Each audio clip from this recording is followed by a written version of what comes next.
Saren hadn't expected to become invisible in her own home, but here she stood in the doorway of the Luna's chambers, her chambers, watching a woman she had never seen before smooth the sheets of her bed with one hand, while the other rested on a belly swollen with child.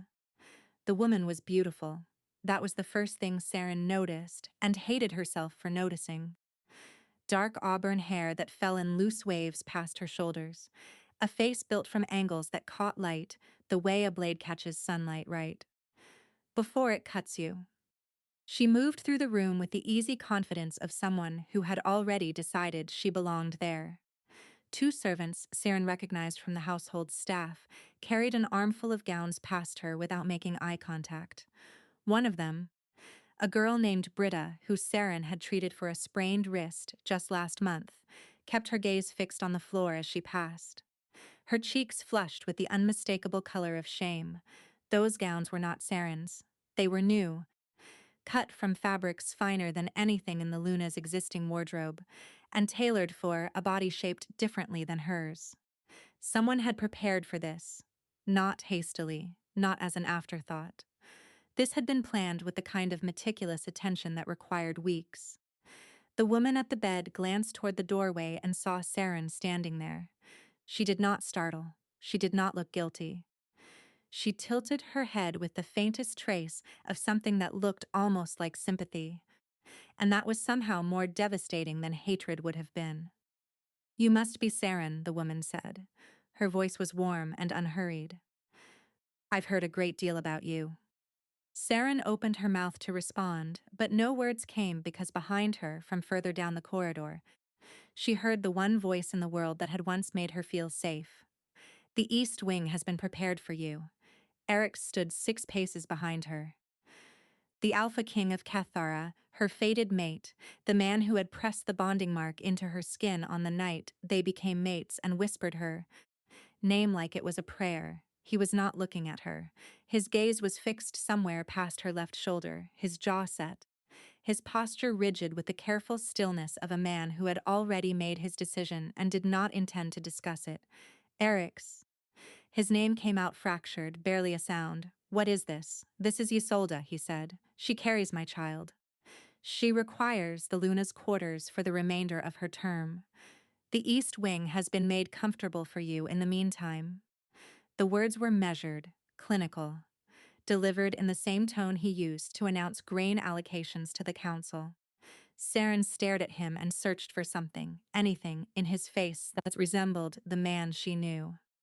The man who tangled his fingers in her hair when they lay together in the dark. The man who pressed his lips to the crown of her head every morning before he rose and thought she was still sleeping.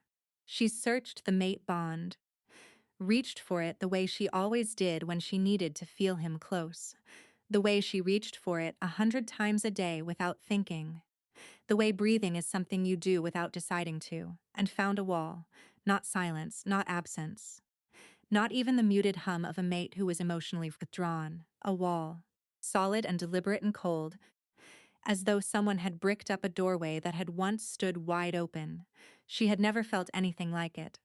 In 3 years of bonding, the connection between them had dimmed and brightened with the rhythms of daily life, but it had never simply stopped. This was not a fading. This was a severance. The air left her lungs. "How long?" Saren asked. The question could have meant a dozen things. How long has she been pregnant? How long have you been with her? How long have you known? How long have I been a fool? Eric's jaw tightened. "This is not a discussion, Isolde." Behind them continued arranging wildflowers in a vase on the nightstand, as though she could not hear a marriage ending 6 feet away. "I see," Saren said. She was surprised by how steady her voice sounded, because inside her chest something fundamental had just come apart, not with a snap but with the slow, nauseating give of a joint being pulled from its socket. She turned and walked down the corridor toward the East Wing. She did not look back, she did not cry. Her wolf, who should have been howling, was utterly silent. The East Wing chamber was small and cold and smelled of dust and disuse. A narrow bed had been made up with linens that did not match. A single candle burned on the table. Saren sat on the edge of the bed and pressed her hands together in her lap to keep them from shaking. She sat there for a very long time. The candle burned low, the palace settled into silence, and somewhere inside the wall that had been built across her bond, Season thought she heard something shift. Not Eric's, something else. Something that did not belong there. She reached for the bond again carefully, pressing against the wall like a healer pressing around a wound to find its edges, and for one brief, searing instant she felt through. Not warmth. Not love, confusion. Eric's confusion, thick and disoriented, like a man trying to find his way through smoke. Then the wall slammed shut again. Harder than before, and Saren gasped. She sat in the dark, her pulse hammering, and a thought began to form that was either the most important realization of her life or the desperate invention of a woman who could not accept that her mate had simply stopped loving her. Something was wrong with Eric's. Not wrong like unfaithful, wrong like something had been done to him. She had no proof. She had no evidence. She had only one fractured second of his confusion, bleeding through a wall that should not exist. But Saren had spent 3 years as an herbalist before she became Luna, and she knew the difference between a man who chose to walk away and a man who had been led somewhere against his will. She also knew that if she was wrong, if this was just denial dressed up as intuition, then staying in this palace while another woman slept in her bed would destroy her. Saren stood. She changed into her plainest traveling clothes. She packed one bag with what she could carry. She paused at the door, and for a long, terrible moment, she considered going to the Luna's chambers one more time, pressing her hand to the door and trying to feel him through the bond. She did not. She left Thornhold before the first light touched the sky, walking out through the servants' gate with her bag over her shoulder and her wolf still, silent in her chest. No one stopped her. No one even saw her go. Dawn came to Thornhold like a blade. Eric's woke with the sensation of falling. The kind of full-body jolt that tears you from sleep with your heart already racing and your hands already reaching for something that is not there. He sat up in the dark and could not immediately remember where he was. The Luna's chambers. No, these were the Luna's chambers. But they did not feel right. The scent was wrong. Lavender and wood smoke, that was what these rooms were supposed to smell like. Because that was what Saren smelled like, and her scent had soaked into every surface over the past year. Instead, the air carried something sharp and floral, unfamiliar. His head throbbed. The space behind his eyes felt swollen and tender, like the aftermath of a fever, and his thoughts moved through a strange, clinging thickness that made it hard to hold on to any single idea for more than a few seconds. A shape stirred beside him in the bed. Dark auburn hair across the pillow, a hand resting on a swollen belly. Isolde. The name surfaced like something dredged from deep water, and with it came a cascade of facts that felt simultaneously true and impossible. Isolde was here. She was carrying his child. He had given her these rooms. He had sent Saren to the East Wing. He had done all of these things. And he could remember doing them the way you remember a dream after waking. The shapes and sequences is present, but drained of weight, as though he had watched someone else perform them while he stood behind glass. Eric's pressed his palms against his temples and tried to think. His wolf, who normally paced at the edges of his awareness like a restless shadow, who had been his constant companion since his first shift at 13, who had never once in 20 years been fully quiet, was silent, not sleeping, not calm, silent in the way that a living thing goes silent when it is being held down. The absence of it was staggering. Like losing a sense he had never known could be taken. Saren. The name came out hoarse and instinctive, ripped from somewhere deeper than conscious thought. He swung his legs over the side of the bed and stood. The room tilted. He braced a hand against the bedpost and waited for the world to steady. The bond. He reached for the mate bond. The golden thread that connected him to Saren, the thing that had been the most constant and dependable sensation in his bodies since the night they had marked each other. He found a wall. He staggered. It was like reaching for a staircase in the dark and finding open air. The bond was there. He could feel its edges, could feel the faintest hum of it beneath the obstruction. But something massive and deliberate had been built between them, and he could not get through. When had that happened? How long had it been there? Why could he not remember? Your Majesty? Isolde's voice came from the bed, sleepy and soft. Come back to bed. Something about the sound of it made his stomach turn. Not the words themselves, but something beneath them, a frequency he could not name, like a wrong note buried in an otherwise pleasant chord. He did not answer. He crossed the room, pulled on a shirt, and opened the door. The corridor was empty and still, the pre-dawn light turning everything to shades of iron. His bare feet were silent on the cold stone as he walked to the east wing. The door to the chamber was open. The bed was made. The room was empty. A single candle had burned down to nothing on the table, and beside it, placed with deliberate care, was the silver hair comb he had given Saren on the anniversary of their bonding. She had left it behind. She had left it behind on purpose. A stillness settled over him that was worse than panic, worse than rage. A vast and airless understanding that something catastrophic had happened while he was not himself, and the wreckage was only now becoming visible. Eric's turned and moved through the palace with a speed that sent servants pressing themselves against the walls. He checked the infirmary. Empty. The kitchens. Empty. The library where Saren sometimes read in the early mornings before anyone else was awake. Empty. He found Torben in the great hall. His Beta was already awake, already dressed, already wearing an expression that made Eric's blood run cold. Where is she? Eric's demanded. Torben held his gaze with the steady, careful look of a man delivering news he knew would cause damage. The Luna departed the palace during the night, Your Majesty. She left through the servants' gate sometime before dawn. The words landed like a physical blow. Eric's hand shot out and gripped the edge of the table so hard the wood groaned. She left, he repeated, as though saying it differently might change what it meant. On foot, alone. She took a single bag. Torben paused. No one was instructed to stop her. Because I sent her away, Eric's thought. Because I put another woman in her bed and told her to move to the east wing, like she was a piece of furniture I no longer needed. Because I looked at the woman I chose above all others and spoke to her as though she were nothing. The thought was accompanied by a wave of something that felt like waking up inside a nightmare you had been sleepwalking through. He had done that. He remembered doing it, and he could not for the life of him understand why. The memories were there, vivid in detail but hollow at their center, as though someone had moved his body and spoken with his mouth, while the real Eric's watched from behind a locked door. Find her, Eric said. His voice came out wrong, scraped raw, barely human. Send every scout, every tracker. Find her now.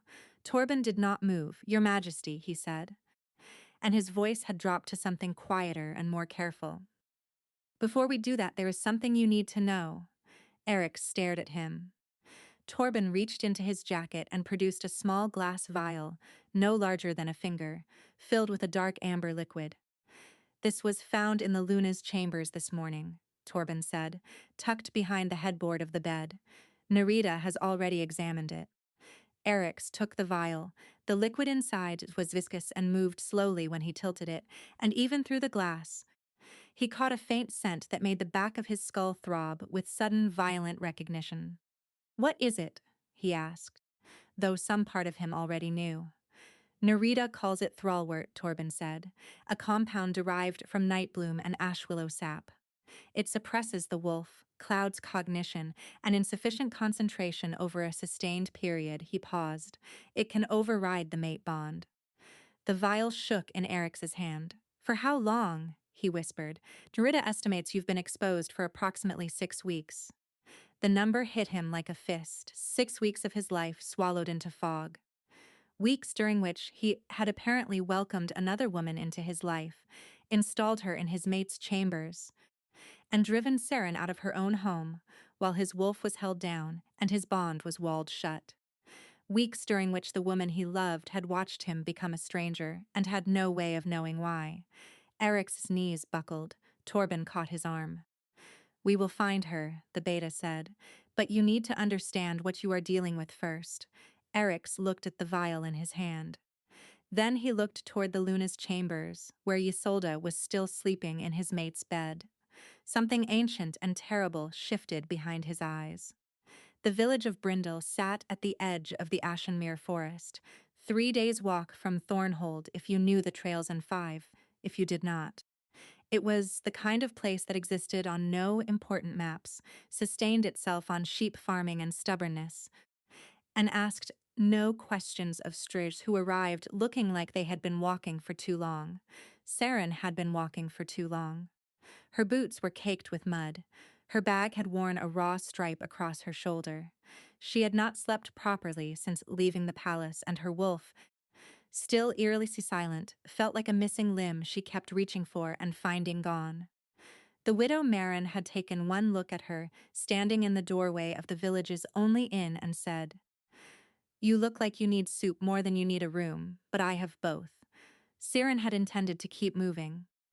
She had not intended to sit down at a stranger's table and eat 2 bowls of stew while Marin talked steadily about the weather and the sheep and the state of her roof tiles without once asking who Saren was or why she looked like she had been crying for 3 days.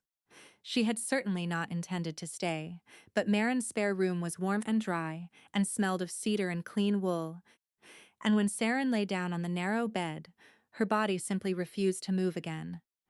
She slept for 14 hours and woke to pale afternoon light and the sound of rain on the roof and a hollowness in her chest so profound it frightened her. The bond was still walled off. She could feel it there, faintly like hearing music through stone, but she could not reach through. Could not feel Eric's. Could not feel anything except the growing ache of a connection being stretched past its tolerance. "You're a healer," Marin said over breakfast the next morning. It was not a question. Saren looked up from her tea. "How did you know?" "You sorted my herb shelf while I was out feeding the chickens," Marin replied mildly. "Rearranged everything by use rather than name and fixed 3 mislabeled jars." Saren flushed. "Sorry, force of habit. Don't apologize. Old Fenwick's been giving me grief about his joints for 2 years, and everything I try makes it worse. If you can fix him, you can stay as long as you like." And so a kind of life assembled itself around Saren without her permission. She treated Fenwick's joints. She treated a shepherd's infected cut. She treated a child's cough that turned out to be a reaction to mold in the thatch above his bed. Word spread the way it does in small places, and within days, Saren had more patience than hours. She worked from Marin's kitchen table, grinding herbs with a borrowed mortar and pestle, and the work steadied her in a way that nothing else could. Hands busy, mind occupied. No room to think about the look on Eric's face when he told her the East Wing had been prepared. No room to think about the wall in the bond, or the brief flash of confusion she had felt through it, or the possibility that she had imagined the whole thing because she could not bear the alternative, except at night. At night, the steadiness dissolved, and everything she had kept at arm's length during the day came flooding back. She lay in Marin's spare room and stared at the ceiling and felt the ache in her chest intensify until it was a physical weight pressing down on her ribs. The bond was deteriorating. She could feel it the way a healer feels infection spreading, a slow wrongness creeping outward from the center, turning what had once been warm and alive into something brittle and hollow. 3 years of partnership. 3 years of trust, built conversation by conversation, night by night, his hand finding hers in the dark like it was the most natural thing in the world.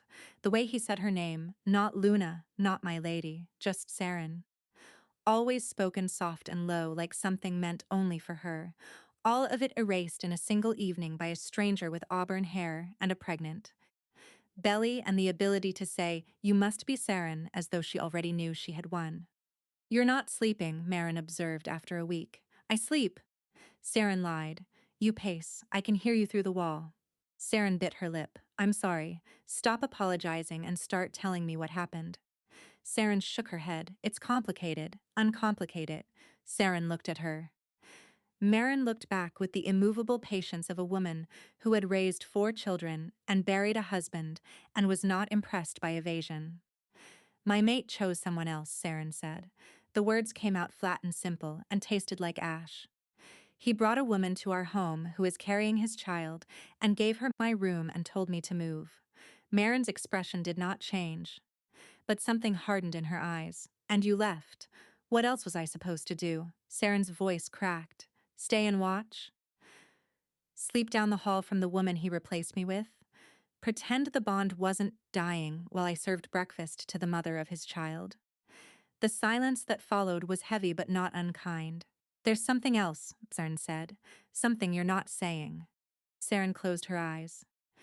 She could still feel it, that one fractured second when the wall had cracked, and she had felt Eric's confusion bleeding through.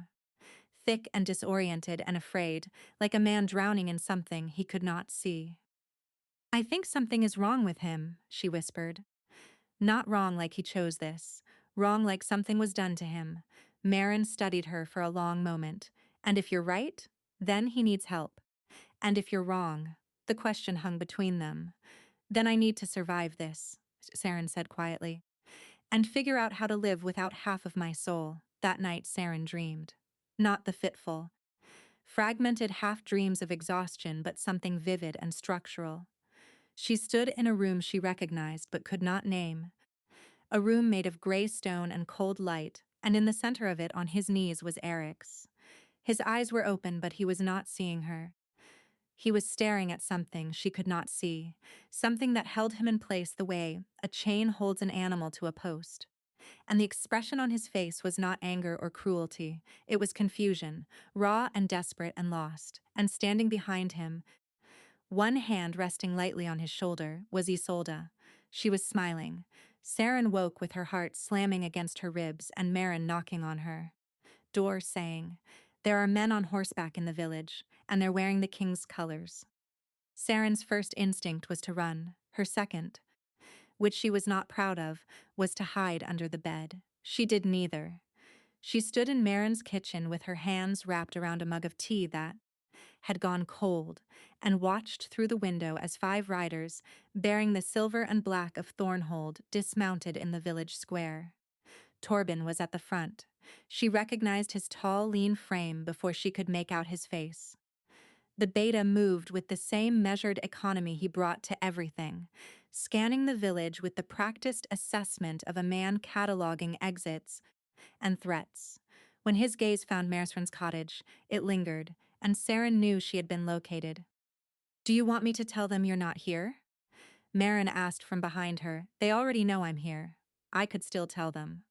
Saren smiled despite everything. "Thank you, but no." She set down the mug and walked outside before Torben could reach the door.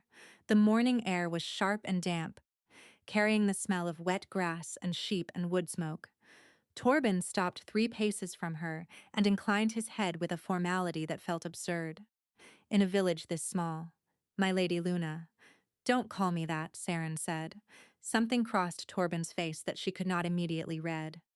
It looked uncomfortably like guilt. "My lady, the king has sent me to ask you to return to Thornhold." "No."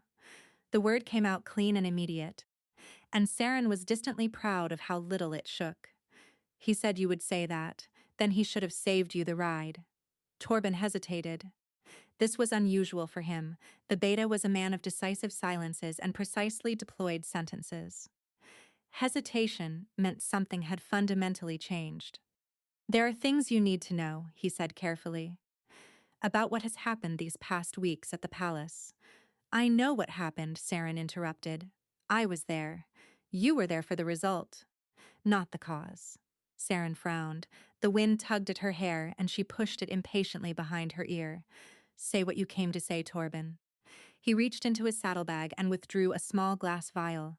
Amber liquid, dark and viscous. He held it out to her. Saren did not take it, but she leaned closer. Even from a distance, she caught a scent that made her healer's instincts flare with immediate, sharp recognition.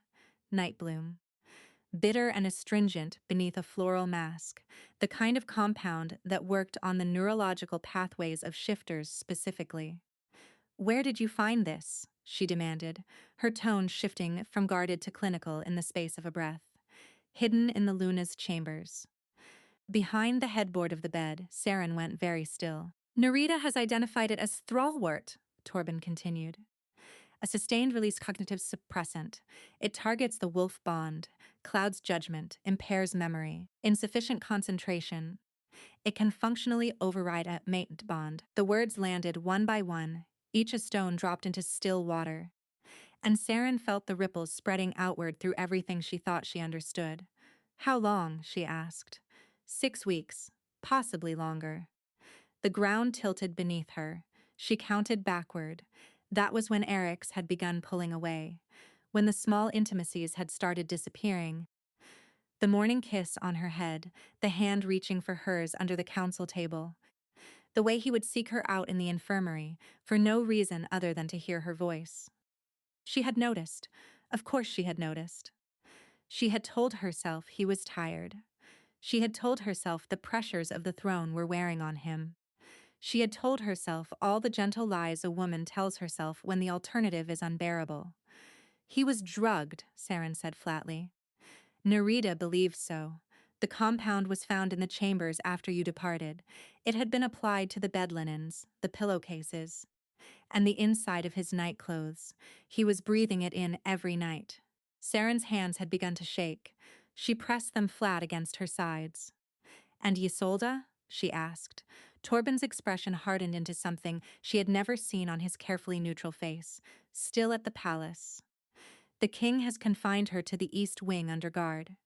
Saren's mind was doing what it always did under pressure. Setting aside emotion, sorting information, building a clinical picture. Sustained thrallwort exposure would explain everything. The compound did not create new desires or manufacture affections. It stripped away existing ones. It numbed the wolf, muffled the bond, and left the host suggestible, responsive to whoever was nearest when the real connections were suppressed. He didn't choose her, Saren whispered. The compound chose her for him. That is Narita's assessment, yes. Saren pressed her hand over her mouth and turned away. The village went blurry. She blinked hard and tasted salt. Behind her, Torben waited with the patience of a man who understood that some things needed a moment. He's asking you to come home, the beta said, not demanding, asking, how is he? The question escaped before she could stop it, raw and reflexive. Unwell, Torben said. The thrallwort withdrawal is severe. He has not slept since you left. The bond separation on top of the chemical withdrawal is, he paused, choosing his words, he is in considerable pain, my lady. Saren shut her eyes. Through the wall in her bond, she pressed again, gently, and this time, instead of solid stone, she felt something give, just slightly. Like a crack in ice, and through it faint, but unmistakable, came the raw edge of Eric's grief, not the drugged blankness she had felt before. Real grief, desperate, aware, and absolutely horrified at what he had done. He remembers, Torben said quietly, all of it. Every word he said to you that night. He remembers it the way you remember something you did while sleepwalking, clear enough to see, but he could not stop it. Saren opened her eyes. She looked at the vial in Torben's hand, then past him, toward the road that led back to Thornhold. 3 days' walk, less on horseback. I'm not going back as his Luna, she said. Not yet. Not until I understand what was done to him and who did it and whether it is still happening. Torben's expression shifted. Then in what capacity? As his healer, Saren said. The word settled over her like armor. Clinical, controlled, safe. If she went back as his mate, she would fall apart. If she went back as his healer, she could function.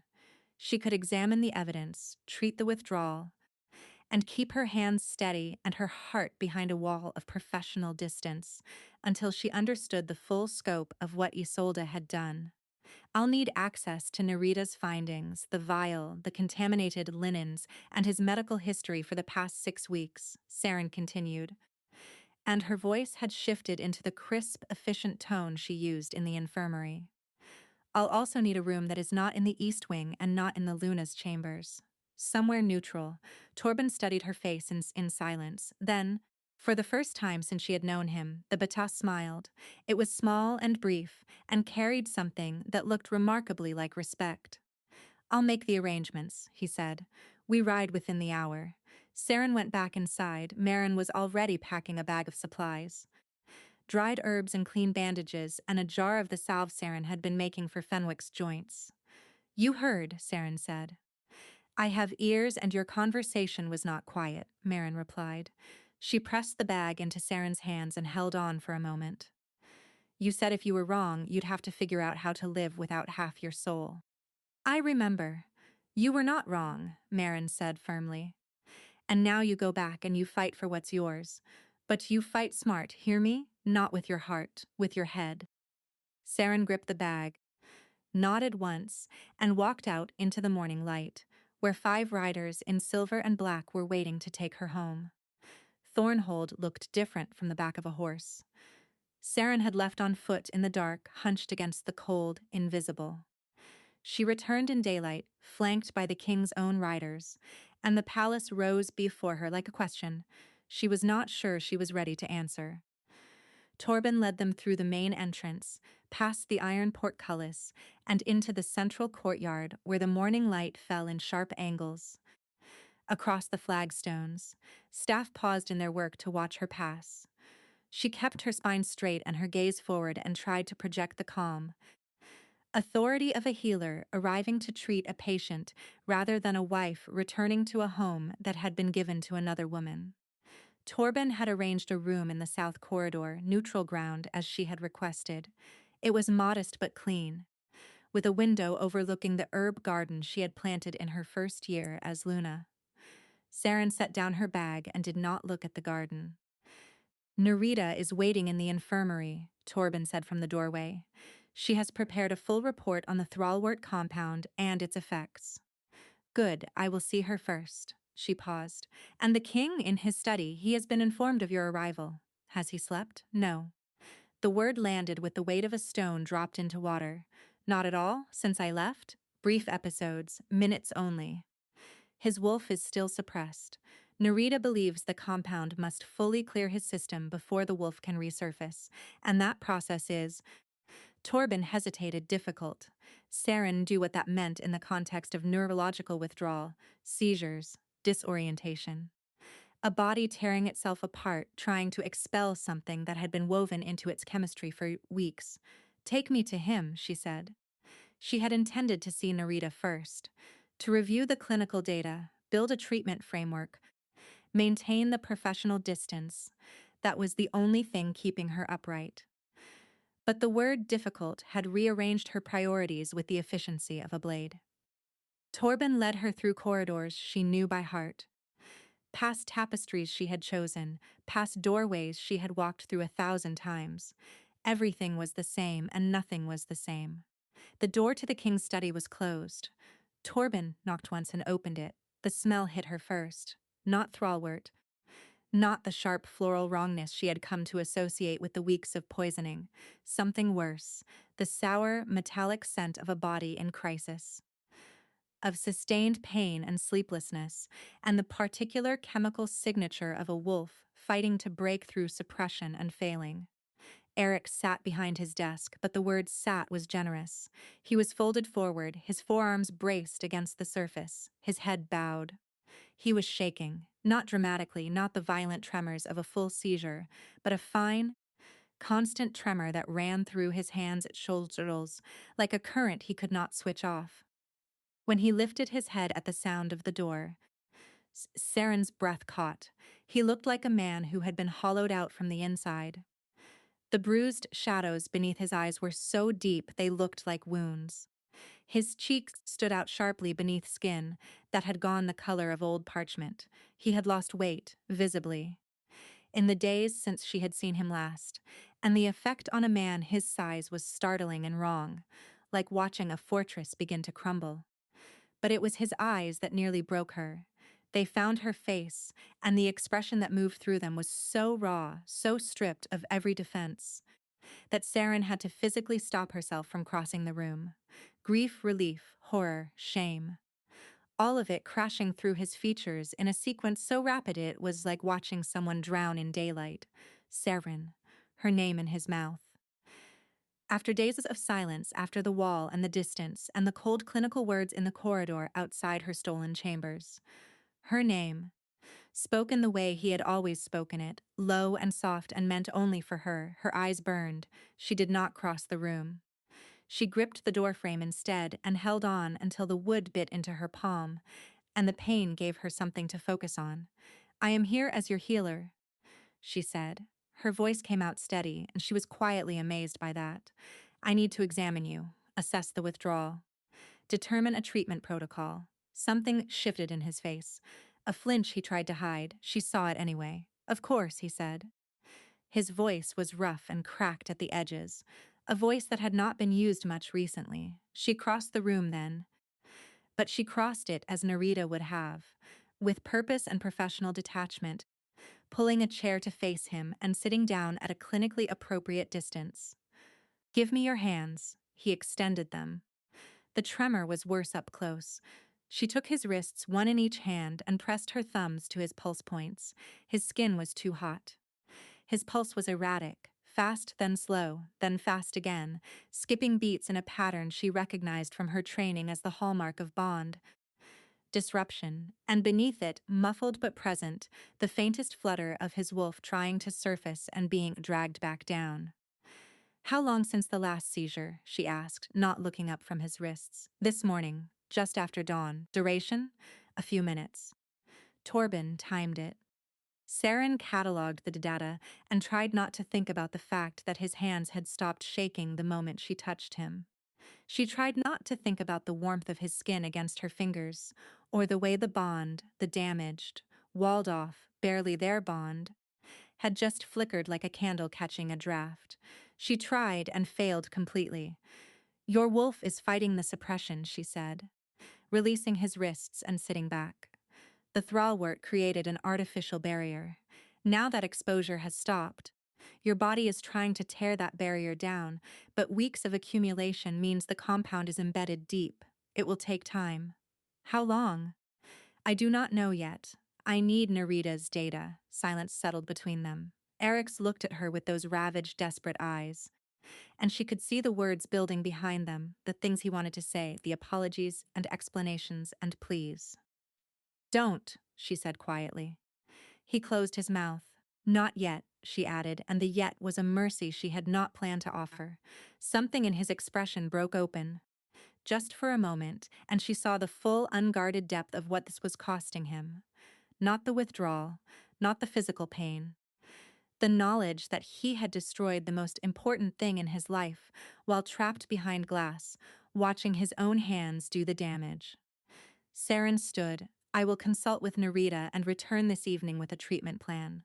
She walked to the door. She did not look back, because looking back would have undone her, and she could not afford to come undone. Not yet. Behind her, so quiet she almost missed it. Eric's whispered, "Thank you for coming back." Saren's hand tightened on the doorframe. She kept walking. Narita's infirmary had always been Saren's sanctuary. The familiar smell of dried herbs and clean linen, the orderly rows of glass jars, the workbench where she had spent hundreds of hours grinding and measuring and learning. Coming back to it felt like finding solid ground after weeks at sea. "You look terrible," Narita said by way of greeting. "Thank you." "Sit down before you fall down. I can see your bond deterioration from across the room." Saren sat. Narita placed a cup of tea in front of her with the firm efficiency of a woman who had been issuing commands to stubborn patients for 30 years. "Drink, then we talk." Saren drank. The tea was bitter and fortifying and laced with something that eased the constant ache behind her sternum. "Valerian and boneset," she guessed, with hawthorn for the bond strain. "You taught me that blend, incidentally." The ghost of a smile crossed Saren's face. "Tell me everything." Narita laid out her findings with the methodical precision Saren remembered and loved. The thrallwork compound had been expertly prepared, not the work of an amateur, but someone with deep knowledge of shifter neurochemistry. The compound itself was a masterwork of malice. 7 distinct botanical agents combined in proportions that required an understanding of wolf biology most modern healers did not possess. The delivery method was ingenious and insidious. Applied to bed linens and nightclothes, it absorbed through the skin during sleep, building gradually in the bloodstream over weeks. The dose was calibrated to avoid detection, too low to trigger an obvious reaction on any single night, but cumulative. By the time the behavioral changes became noticeable, the compound was already deeply embedded in the neural pathways, woven into the body's chemistry so thoroughly that removing it would be as painful and dangerous as the exposure itself. The effect on the wolf is the key, Narita explained. Thrallwort does not simply sedate the wolf. It isolates it, creates a chemical partition between the human consciousness and the wolf consciousness. The host retains cognitive function but loses access to the wolf's instincts, its bond recognition, its protective drives.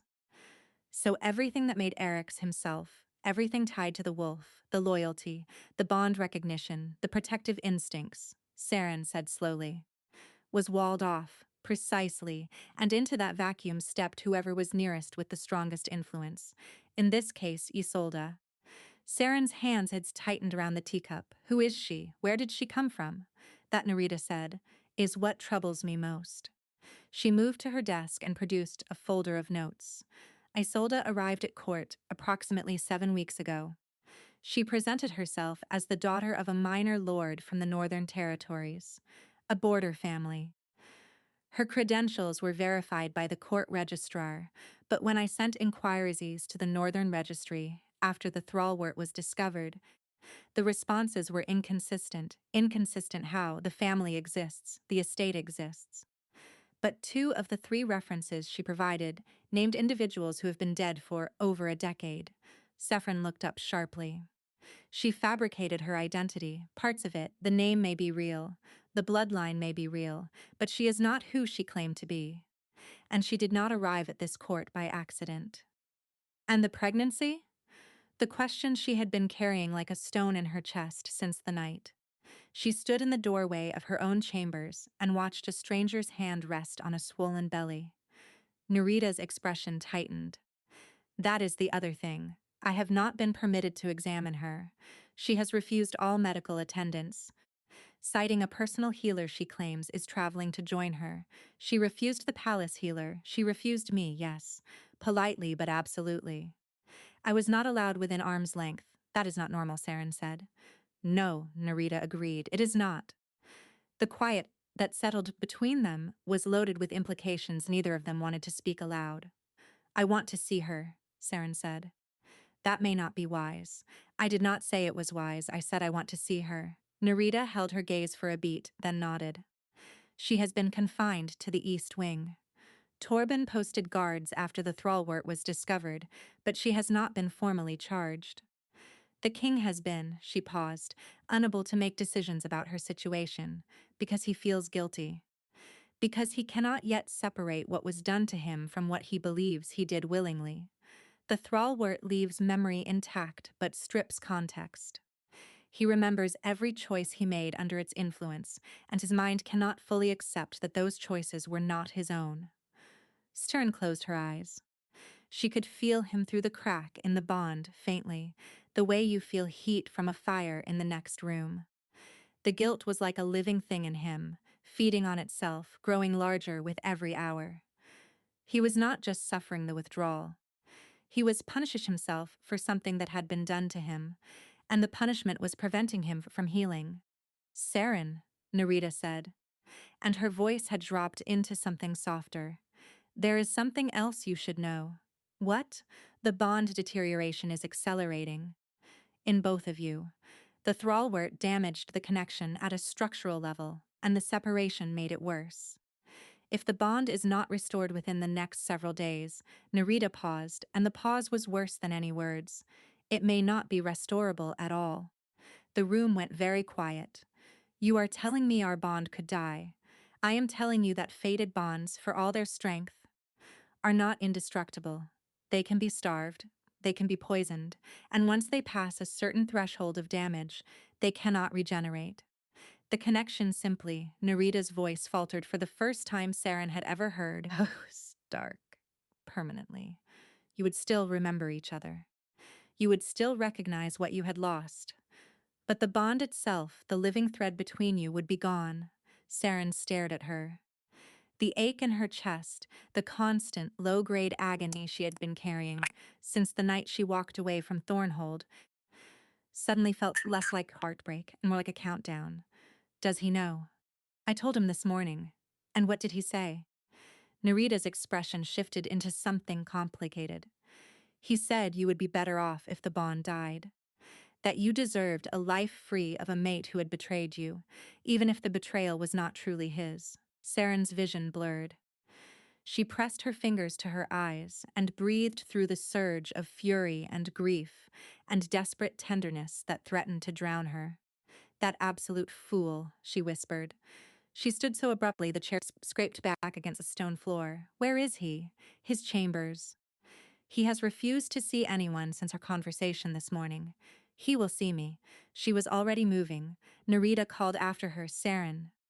He is not stable. The withdrawal is peaking. If you push too hard. Saren did not slow down. She moved through the corridors with a focused, furious purpose of a woman who had just been told that the most important thing in her life was dying, because the man she loved had decided he deserved to lose it. The guards outside his chambers stepped aside without a word. She did not knock. The room was dark, every curtain drawn, every candle extinguished. The fire had burned to embers, casting the barest orange glow across the stone floor. She could smell the withdrawal in the air, sharp and wrong, the chemical signature of a body at war with itself. Go away. His voice came from somewhere near the window, low and hoarse and utterly without hope. No, Saren. Her name this time was a warning. I said go away, and I said no. She moved into the room, her eyes adjusting to the darkness. She found him on the floor, his back against the wall beneath the window, his knees drawn up, his head bowed. He was shaking again, worse than before. And when she got close enough to see his face, she realized he had been crying. The Alpha King of Cathara, the man who had ended border wars and held a kingdom together through sheer force of will, was sitting on the floor of his own chambers in the dark.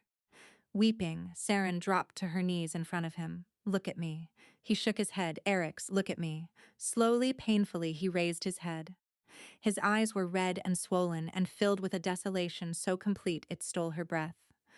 Narita told you, he said, the words flat with certainty, that you have decided our bond should die because you think you deserve to lose me? Yes, she told me. His jaw tightened. It is not about what I deserve. Then what is it about? You watched me bring another woman into our home. You watched me give her your rooms. You heard me speak to you like you were nothing. His voice cracked. Those are my memories, Saren. Mine. The thrallwort may have made the choices, but my hands did the work. My mouth said the words. And every time I close my eyes, I see your face in that doorway, and I cannot. His breath shattered. I cannot live with what I did to you. Saren reached out and took his face in her hands. He flinched at the contact, tried to pull away, but she held firm. You were poisoned, she said, her voice breaking, systematically, deliberately, for weeks on end. Your wolf was suppressed. Your bond was severed. You were not yourself. But I remember being myself. That is what the thrallwort does. It leaves the memory to make you believe the choices were yours. That is the cruelty of it. That is the weapon. He stared at her, his eyes searching her face for something, permission maybe, or forgiveness, or proof that she meant what she was saying. I cannot ask you to forgive me, he whispered. You are not the one who needs forgiving, Saren replied. Through the bond, the crack widened. She felt it like a physical sensation, a door opening in a wall that had been sealed for weeks. His grief poured through, raw and overwhelming. But beneath it, deep beneath, she felt his wolf stir, faint, struggling, but alive. The bond is not dead yet, she said fiercely. And I will not let you kill it out of guilt. Do you hear me? I will not let you. His hands came up and covered hers where they held his face. His fingers were trembling. I don't deserve this, he said. Probably not, Saren replied, and the smallest, most fragile ghost of a smile crossed her lips. But I did not come back for what you deserve. I came back for what is mine. She did not sleep in his chambers that night. She was not ready for that, and neither was he. But she stayed until the tremors eased, sitting beside him on the cold floor with her shoulder pressed against his. And when his breathing finally deepened into something that resembled sleep, she remained perfectly still and counted every breath like a miser counting coins. 47 minutes. He slept for 47 minutes. The longest stretch since her departure, and when he woke with a sharp gasp and reached for her in the dark, she was there. Still here, she murmured. His hand found hers and held on with a grip that bordered on painful. Still here, she said again. In the morning, Saren went to see Isolde. The east wing had been transformed from the dusty, neglected quarters Saren had been banished to into something altogether more comfortable. New curtains, fresh flowers, a fire burning in the grate. Isolde sat in a chair by the window with her hands folded over her belly, looking for all the world like a woman at peace. 2 guards flanked the door outside, but inside, the room showed no signs of confinement. The prodigal Luna returns, Isolde said. Her voice carried that same warm, unhurried tone from the first night, and hearing it again made Saren's skin crawl. I have questions, Saren said. I imagine you do. The pregnancy, is it real? Isolde's smile did not waver. Come closer and find out. Saren did not move. You refused Narita's examination. You have refused all medical attendance since your arrival. In my experience, a woman carrying a child she wants to protect welcomes the attention of healers. She does not refuse it. Perhaps I simply prefer my own healer, the one who is allegedly traveling to join you, the one who has not arrived in 7 weeks. Something shifted in Isolde's expression. The warmth remained, but beneath it, like a current beneath still water, Saren caught a flash of something harder and colder, and far more calculating than the gentle, sympathetic woman she had met in the doorway of her chambers. You are cleverer than I expected, Isolde said, and you are not pregnant. Saren replied. The stillness that dropped over the room was absolute.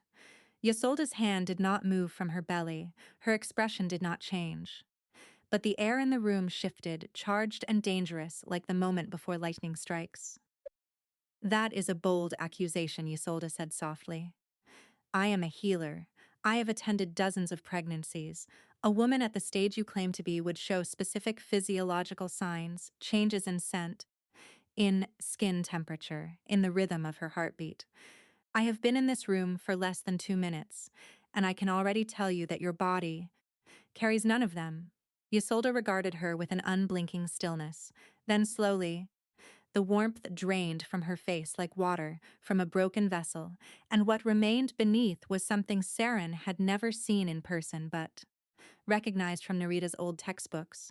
Cold, precise, ancient, clever, clever little Luna, Isolde murmured. No wonder he chose you. Who are you? I am exactly who I said I am, the daughter of a northern lord. The bloodline is real. The name is real. Isolde leaned forward slightly. The pregnancy, however, is not. You are correct about that, despite having suspected it. Hearing the confirmation, spoken aloud, hit Saren like a physical blow. Every terrible thing that had happened, every night of agony, every moment of doubt and heartbreak, and the slow death of her bond, all of it had been built on a lie. A fabricated pregnancy and a drugged king and the stolen rooms of a displaced Luna. Why? Saren asked, and her voice came out steadier than she felt. My mother was Vesel Ashward. You would not know the name. The history books do not remember border witches who die in border wars. Saren's blood went cold. The northern conflict. 6 years ago. My mother tried to negotiate peace. She sent emissaries. She sent letters. She sent her own daughter to plead at the gates of Thornhold. And do you know what the crown did? Isolde's eyes burned. Nothing. The crown did nothing, and when the conflict escalated and my mother was caught in the crossfire, no one mourned her, no one even recorded her name. And so you came here to destroy his bond, Saren said, to poison his mind and dismantle his life from the inside. I came here to take from him what was taken from me. Isolde replied, her voice dropping to barely above a whisper. A mother. A home. The person who mattered most. The words hung in the air between them, heavy with grief and rage and a terrible, twisted logic that Saren could almost understand, almost. You poisoned an innocent man, Saren said. You drugged him for weeks and made him betray the person he loves. You used dark magic to suppress his wolf and sever his bond. And you did it while pretending to carry his child so that no one would question your presence. Yes, and you feel justified in this. Isolde's chin lifted. My mother died alone and afraid in a conflict the crown could have prevented. If Eric's had acted sooner, if the crown had intervened when she first asked, she would be alive. So yes, I feel justified. I wanted him to know what it felt like to lose everything because someone in power chose not to act. Saren stared at her, and for one long, complicated moment she felt the pull of Isolde's grief, the genuine, unfactured core of it. A daughter who had lost her mother and spent years nursing that loss into something sharp enough to wound a king. Your grief is real, Saren said quietly, and I am sorry about your mother, truly, but what you did to Eric's was not justice. It was cruelty. And it nearly killed us both. She turned and walked to the door. The compound, she said, without looking back. The thrallwort. What is the antidote? There is no antidote. The compound clears on its own once exposure stops. 2 weeks, perhaps 3. And the bond damage? That depends on whether you choose to forgive a man for things he did not choose to do. Saren paused in the doorway. Was any part of your sympathy real? When you looked at me that first night and said you had heard a great deal about me, was any of it genuine? A long silence. You were not supposed to leave, Isolde said. You were supposed to stay and watch. That was the punishment. Watching your bond die slowly while you stood helpless. When you left, you ruined everything. Because your absence broke through the compound faster than anything else could have. You walking away is what woke him up. Saren's throat tightened. She had thought leaving was surrender. She had thought it was the weakest, most defeated thing she had ever done. And it had been the thing that saved him. She walked out of the East Wing and straight to Eric's study. He was standing this time, braced against the window frame, looking out over the courtyard with the rigid posture of a man holding himself together through sheer force of will. The pregnancy is a lie, Saren said from the doorway. He turned. His face was pale and drawn, but his eyes were clear. Clearer than she had seen them in weeks. Nerita confirmed it an hour ago, he said. She used the records from the Northern Registry to trace Isolde's family. The thrallwort formula matches a tradition of border witchcraft from the Ashward line. She told me about her mother, Vel Ashward. He closed his eyes. I remember the conflict. I remember the reports. A civilian casualty in a border skirmish the Crown should have de-escalated. Sooner. He opened his eyes and looked at her. She was right about that. We should have acted sooner. Her mother might have lived. That does not excuse what she did to you. No, but it explains it. Silence fell between them, and in that silence Saren felt the bond shift. Not the dramatic golden restoration she had imagined in her most hopeful moments. Something quieter, a loosening, a thaw. Like ice cracking on a river in early spring, slow and inevitable and irreversible. Saren, Eric said, and his voice was raw. I need to say something to you, and I need you to let me finish before you respond. She nodded. When you stood in that doorway and I told you the East Wing had been prepared, I was looking at you. I could see your face. I could see what it did to you, and some part of me, the part the compound could not fully reach, was screaming. I was screaming behind the wall, trying to stop my own mouth from forming the words, and I could not. His voice broke. I watched myself break your heart, and I could not stop it. Saren crossed the room. She did not stop until she was standing directly in front of him, close enough to feel the heat of him, close enough to see the tears he was fighting not to shed. I know, she said. I felt it. That night, when I pressed against the bond, I felt your confusion for 1 second before the wall closed again. That one is why I am standing here right now.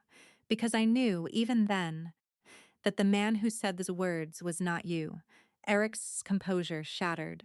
He reached for her the way a drowning man reaches for air, his arms wrapping around her and pulling her against his chest with a desperation that shook through his entire body. Saren held him. She pressed her face into his chest and breathed him in, his real scent, the one beneath the chemical wrongness of the withdrawal. Wood smoke and pine and the warm golden thread of the bond stirring back to life between them. His wolf surged. She felt it like a shockwave through the bond, not fully free, not yet, but rising, pressing against the last remnants of the chemical wall with a force that made Eric's gasp and tighten his arms around her.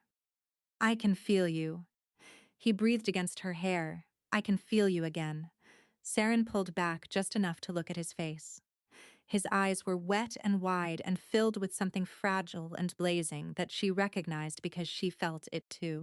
The bond is not dead, she told him. It is damaged and it will take time, but it is not dead. I can feel it. He cupped her face in both hands, his thumbs tracing the line of her cheekbones, and looked at her like she was the only real thing in a world that had been made of smoke and mirrors. For weeks, I will spend the rest of my life earning this back, he said. I know you will, Saren replied. You can start now, she kissed him. The bond flared between them like a flame catching oxygen, and for the first time in weeks, the wall crumbled entirely. Not slowly, not in stages. It collapsed, and everything it had been holding back poured through in a torrent of warmth and recognition and belonging so intense that Saren's knees buckled. Eric's caught her. He always caught her. And in the golden overwhelming rush of the bond rebuilding itself between them, his wolf broke through. That night, for the first time in weeks, Saren slept in the king's chambers. Not in the bed, not yet. She sat in the chair beside it, her legs tucked beneath her, a blanket from Nerita draped over her shoulders. Eric's lay on his side facing her. One arm extended across the mattress as though reaching for something, even in sleep. His breathing was deeper than it had been in days. The tremors had eased. The bond hummed between them, tender and raw, like new skin over a wound that had not yet fully closed. She watched him sleep and tried to feel relieved. She tried to feel the victory of it, the bond restored, the truth uncovered, the lie exposed. But relief would not come. Because beneath the golden warmth of the reconnection, beneath the surge of his wolf breaking through, beneath all of it, Saren could feel something else. A shadow, thin and persistent, threaded through the bond like a dark stitch in bright fabric. It was not the thrallwort. That was clearing steadily and painfully, but clearing. This was something the thrallwort had left behind. A residue that was not chemical but emotional. Eric stirred. His breathing changed, quickened, grew ragged. His hand on the mattress clenched into a fist. Saren leaned forward. Eric's? His face contorted. A sound escaped his throat that was not quite a word, and not quite a cry, but something torn from a place deeper than language. Through the bond, she felt it hit. The memory, not vague, not distant, vivid and immediate, and playing behind his closed eyes with the merciless clarity of something that refused to fade. She could feel that because the bond was open now, and everything that poured through him poured through her. She saw what he saw. The corridor outside the Luna's chambers, the warm light from inside, Isolde arranging flowers, and Saren her own face, standing in the doorway with an expression that began as confusion and ended as devastation. She felt what he felt, the scream behind the wall. The desperate, clawing, suffocating helplessness of watching his own mouth form words he did not choose while the woman he loved stood 5 feet away and broke in front of him, and beneath the memory, feeding it, amplifying it, was the guilt, not the thrallwort's doing, his. The guilt had been there before Isolde, before the drug, before any of it. A king's guilt, bone-deep and unexamined, the accumulated weight of every decision that had cost someone something. The border conflict that killed Vel Ashward, the skirmishes he had ended too late, the negotiations he had mishandled, the throne's slow, bureaucratic failures that left real people exposed to real harm. The thrallwort had not created the guilt. It had simply found the door that guilt had left unlocked and walked through it, and now, even with the compound clearing, the door was still open. The guilt was still there, waiting, whispering the same thing it had always whispered. You should have done more. You should have been better. You do not deserve what you have, Eric's. Saren's hand found his. His fingers clamped around hers with a grip that would leave bruises. Eric's. Wake up. Come back to me. His eyes flew open, wild, disoriented. For one terrible second, he looked at her and she saw recognition war with horror. As though he expected her to be a dream, as though waking to find her beside him was a cruelty rather than a comfort. I was there again, he rasped. The corridor, your face. I know. I felt it through the bond. He turned away from her, pulling his hand free, pressing his palms against his eyes. It will not stop. Every time I close my eyes, I am back in that corridor, and I am watching myself destroy everything, and I cannot. His voice broke. I cannot make it stop. Saren moved. She left the chair and sat on the edge of the bed beside him, not touching, not yet. Close enough that he could feel her warmth. It will not stop, she said quietly, because you are still standing in that corridor. In your mind, you have never left it. You are trapped in the moment of the worst thing that happened to you, replaying it, punishing yourself with it, and the guilt is holding you there. He did not look at her. His shoulders were rigid. His breathing controlled with the deliberate effort of a man who knew that if he let go, he would come apart entirely. Ysolda found the door that your guilt left open. Saren continued. The thrallwort walked through it, but the door was there before she arrived. It has been there for years. Every failure, every loss, every decision that cost someone something. You collected them and carried them and never once set them down. Because they are mine to carry, he said, his voice raw. They happened under my rule. Yes, they happened, and they were terrible. And some of them might have gone differently if you had acted sooner or known more, or been in two places at once. But you are not infinite, Eric's. You are one man making impossible decisions with incomplete information. And the fact that some of those decisions had consequences does not mean you deserve to be haunted by them forever. He finally looked at her. His eyes were red and devastated and searching. You want me to forgive myself. I want you to stop using your guilt as a cage. There is a difference between carrying responsibility and building a prison out of it. You can honor what was lost without living inside the loss. His jaw worked. She could feel the resistance through the bond, the deep, entrenched belief that absolution was something he had not earned. That to forgive himself would be to diminish the suffering of those who had paid the price for his choices. Ysolda lost her mother, Saren said. Her grief was real, her rage was real, and she let it consume her until it turned her into someone who could poison an innocent man and call it justice. Is that what grief is supposed to do? Is that what guilt is supposed to build? He flinched. You are comparing me to her. I am comparing what happens when pain becomes an identity. She became her grief. You are becoming your guilt. And both of you are so committed to the punishment that you cannot see you are destroying the very things worth protecting. The silence stretched between them. Through the bond, she felt something shift. Not a release, not yet, but a crack. The smallest fracture in the edifice of self-punishment he had built over years of carrying a crown's worth of impossible decisions. I do not know how to put it down, he whispered. I know, Saren said. She took his hand again. This time he did not pull away. You do not have to put it all down tonight. You just have to stop building the wall higher. You just have to let me stand on this side of it with you. His fingers tightened around hers. She felt his wolf stir through the bond. Not the frantic, suppressed struggling of the past weeks, but something calmer. Something that recognized her presence and settled toward it the way a compass needle finds north. I heard you, he said quietly, that night. When you pressed against the bond and I felt your confusion for 1 second, you said that 1 second is what brought you back. It was. I need you to know that on my side of the wall, that 1 second was everything. It was the only moment in 6 weeks where I was fully myself. And I spent it trying to reach you. Saren's eyes burned. She brought his hand to her lips and pressed a kiss against his knuckles. You did reach me, she said. That is why we are here.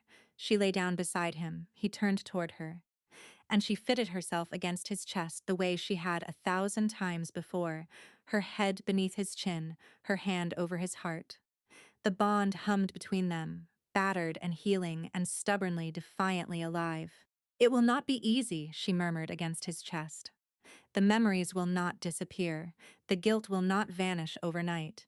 But you do not have to face it alone anymore." His arms tightened around her.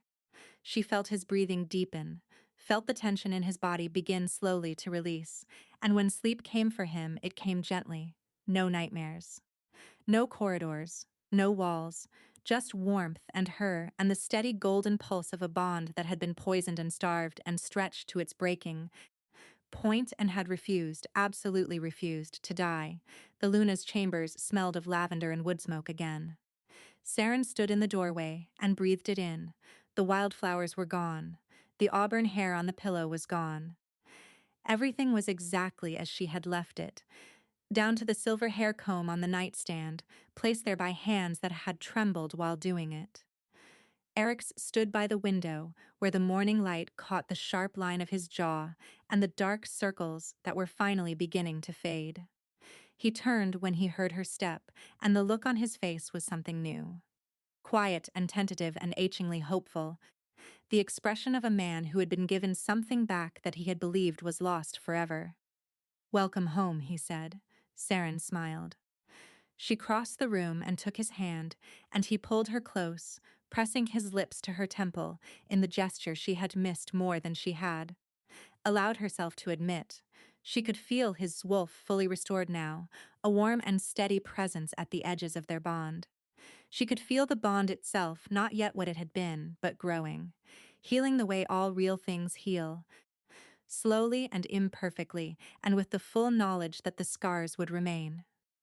They would remain because scars were not failures. They were proof of survival.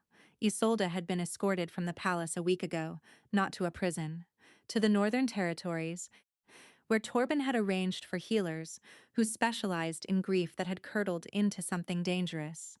It had been Saren's decision. Eric's had not argued. Some mornings, Saren still woke with the echo of that corridor in her chest. It had not disappeared. She did not expect it to. But beside her every morning was the man who had fought his way back through weeks of chemical fog and years of unexamined guilt to reach her. And every morning, without fail, before he thought she was awake, he pressed his lips to the crown of her head and whispered her name like it was a prayer. Saren closed her eyes and let herself be held.